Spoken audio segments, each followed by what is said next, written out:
Hello guys, welcome. इस video में बात करेंगे हम लोग श्री दिग्विजय सीमेंट कंपनी के बारे में।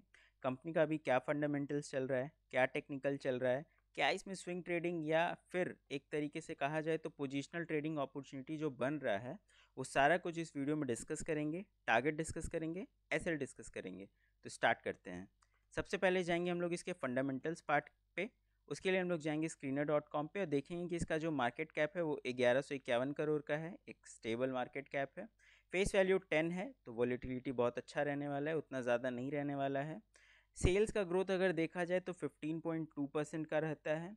इनका ऑपरेटिंग मार्जिन का जो है वो 13% का है, 13.9%, 14% मान के चल सकते हैं। डेट बहुत कम है, कुछ खास नहीं है। और अगर हम लोग आर ओ ई देखें, रिटर्न ऑन इक्विटी, तो 18% का हम लोग को कंपनी दिखाता है।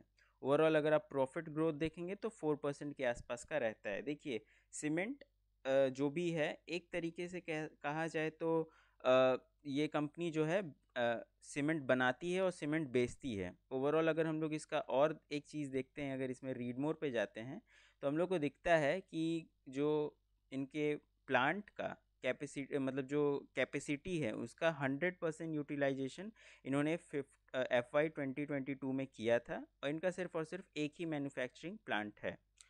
तो जो ग्रोथ पोटेंशियल है काफ़ी अच्छा है। अगर ये एक दो प्लांट आने वाले कुछ सालों में खोल दें तो बहुत अच्छा हम लोग को इसमें जंप देखा जा सकता है। जो शेयर अभी 79.2 रुपीज़ पे चल रहा है, उसमें अच्छा खासा पोटेंशियल है 400-500 तक जाने के लिए। अगर ये बस अपना यूटिलाइजेशन मतलब जो एक दो और प्लांट खोल दें पूरे पैन इंडिया में, तो एक अच्छा खासा हम लोग को देखा जा सकता है। देखिए, FY 21 से पहले तक कंपनी के पास दो मेजर चैलेंजेस था। ठीक है, तो सबसे पहला तो जो टैलेंट था वो लाइमस्टोन अवेलेबिलिटी का था। लाइमस्टोन एक रॉ मटेरियल है, सीमेंट बनाने में काम देता है, तो वो उन्हें थोड़ा सा प्रॉब्लम होता था।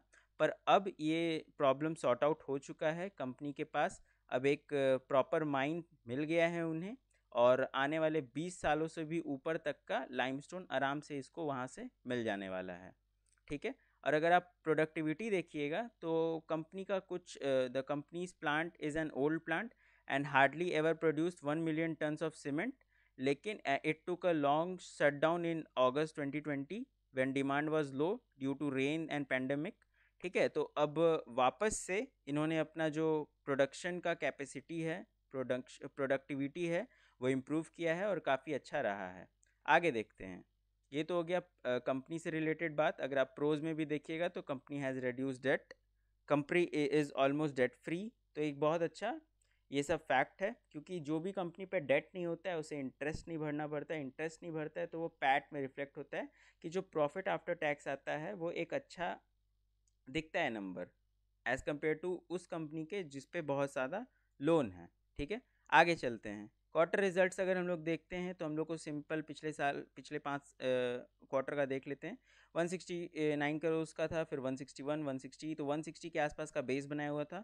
फिर एक अच्छा खासा 200 करोड़ का आया, अब उसी के आसपास में इस क्वार्टर में भी दिया है। देखिए, लेकिन 200 करोड़ पे इनका जो एक्सपेंस था वो 190 करोड़ का था, लेकिन इस बार एक्सपेंस घट के 157 करोड़ का हो गया है। तो जो इनका ऑपरेटिंग प्रॉफिट है वो 2 टाइम्स हो गया है, तो ये काफ़ी अच्छा बात है। ठीक है, आगे बढ़ते हैं।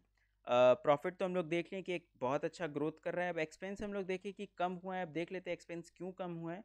तो सिंपल सा दिखता है कि एम्प्लॉय का कॉस्ट तो सिमिलर ही है काइंड ऑफ, लेकिन जो मटेरियल कॉस्ट है वो अप्रॉक्सीमेटली आधा हो गया। पहले 30% जो मटेरियल कॉस्ट में जाता था, अब 16% जा रहा है, तो अप्रॉक्सीमेटली आधा हो गया, और ये काफ़ी अच्छा बात है। और आगे देखते हैं हम लोग इसको। प्रॉफिट लॉस हम लोग देख लिए थोड़ा बहुत। अब हम लोग ये एक चीज़ देखते हैं कि पिछले 10 साल में कंपनी ने 7% से सेल्स बढ़ाया है। ठीक है, पिछले 5 साल में 12% से, पिछले 3 साल से 16%, और 12 ट्रेलिंग मंथ में 15% का ग्रोथ है सेल्स में। लेकिन उसी में अगर 10 साल का आप प्रॉफिट का देखिएगा तो आपको प्रॉब्लम दिख रहा होगा, लेकिन पिछले 5 साल में काफ़ी अच्छा प्रॉफिट बनाया है। प्रॉफिट ग्रोथ अच्छा 34% का दिखाया है, और जो कि अप्रॉक्सीमेटली 3 टाइम्स है अपने सेल्स के। ठीक है, और पिछले 3 साल से थोड़ा सा डामाडोल है और 1% के आसपास में बना रहा है। आगे देखते हैं। आगे अगर हम लोग बैलेंस शीट थोड़ा सा देख लेते हैं तो बैलेंस शीट में हम लोग को दिखता है कि 145 करोड़ का शेयर है। ठीक है, और उनके पास रिजर्व्स ठीक ठाक हैं, 135 करोड़, 169 करोड़, थोड़ा सा रिजर्व्स घटा, फिर 179 करोड़। तो ओवरऑल एक हेल्दी रिजर्व्स है, क्योंकि आपके पास तो कोई लोन है नहीं, तो कोई प्रॉब्लम का बात नहीं है। बोरोइंग सीधा ज़ीरो है। 2017-2018 तक हुआ करता था, 2019 तक हुआ करता था लोन, लेकिन उसके बाद इन्होंने पूरा पैसा चुका दिया। ठीक है, आगे देख लेते हैं। Fixed asset, fixed asset simple है, 180 190 के आसपास में घूमते रहता है। 188 182 197, थोड़ा सा बढ़ाते हैं फिर घटा लेते हैं। अब क्या कर रहे हैं, फिक्स एसेट में कैसे कम आ रहा है वो हम लोग देख लेते हैं कि लैंड तो फिक्स है, बिल्डिंग भी फिक्स है, प्लांट के मशीनरीज बढ़ते घटते रहते हैं, इसी में रहा है। इक्विपमेंट्स फिक्स है, फर्नीचर फिक्स है। तो ओवरऑल यही हमारा जो फिक्स्ड एसेट है उसमें काउंट होता है। ठीक है, आगे देख लेते हैं कैश फ्लो हम लोग का कैसा दिख के आ रहा है। ये देख लेते हैं कि पिछले 4-5 साल में कंपनी ने पॉजिटिव कैश फ्लो जनरेट किया है अपने ऑपरेटिंग एक्टिविटी से। ऑपरेटिंग एक्टिविटी, अब ये देखिए, एक आपको अच्छा चीज़ दिखाते हैं कि इनका ऑपरेटिंग प्रॉफिट सिर्फ और सिर्फ 38 16 15 करोड़ का आ रहा है, लेकिन इनके पास कैश काफ़ी अच्छा आ रहा है, तो कैश रिच है कंपनी। और ओवरऑल जो नेट कैश फ्लो है वो पिछले 4-5 साल में 2-3 साल नेगेटिव रहा है और थोड़ा सा पॉजिटिव रहा है। तो ये थोड़ा सा अपना इन्वेस्टिंग एक्टिविटी में ध्यान ज़्यादा देते हैं और फाइनेंसिंग एक्टिविटी में भी थोड़ा सा ज़्यादा ध्यान देते हैं। ठीक है, आगे चलते हैं। क्योंकि ये कंपनी डिविडेंड पे करता है, इसी वजह से इनका थोड़ा सा 50 करोड़ का वहाँ पे कैश चला जाता है। ठीक है, ये तो शेयर होल्डर्स को ही जा रहा है, तो ओवरऑल हम ही लोग को फ़ायदा है। आगे देखते हैं, अब इसका थोड़ा सा टेक्निकल डिस्कस कर लेते हैं। फंडामेंटल्स तो हम लोग देख लिए। ओवरऑल हम लोग बस एक प्रमोटर होल्डिंग देखना रह गया है। तो प्रमोटर्स के पास कुछ अप्रॉक्सीमेटली 55.66% का है। और जो हमको एक प्रॉब्लम यहाँ पे दिखता है कि पिछले 3-4 क्वार्टर में कंपनी ने अपने प्रमोटर्स ने अपने होल्डिंग कम किए हैं, 56.12 से 55.66। तो ये थोड़ा सा प्रॉब्लम है। FIIs के पास नील है, DIIs के पास नील है, और पब्लिक के पास कुछ अप्रॉक्सीमेटली 44.22% है, जिसमें अगर आप देखिएगा तो बड़े बड़े नाम शामिल हैं। एडवाइज़र LLP के पास 4.84 है, 2% इधर है, 1.52 इधर है। तो कुल मिला के हम देख सकते हैं कि 10% और ब्लॉक है, तो सिर्फ और सिर्फ 34% का फ्री फ्लोट है। आगे चलते हैं इसके टेक्निकल पे। टेक्निकल में क्यों इसको पिक किए हैं, एकदम प्रॉपर जिसे कहते हैं ना कि कंसोलिडेट किया, एकदम अच्छे से ब्रेकआउट दिया और वापस रीटेस्ट करने आया है। और रीटेस्ट करके आपको दिख रहा होगा कि एक हैमर बनाया है, एक प्रॉपर हैमर बनाया है विथ लॉन्ग टेल, जो कि शो करता है कि यहाँ से रिजेक्शन मिल रहा है इन लेवल से। तो ओवरऑल इसी वजह से हम इसको स्विंग ट्रेडिंग के लिए चुने हैं। स्टॉक तो ऐसे अच्छा है ही, ऑन पेपर काफ़ी अच्छा है, काफ़ी अच्छा प्रॉफिट दिखा रहा है इस क्वार्टर से।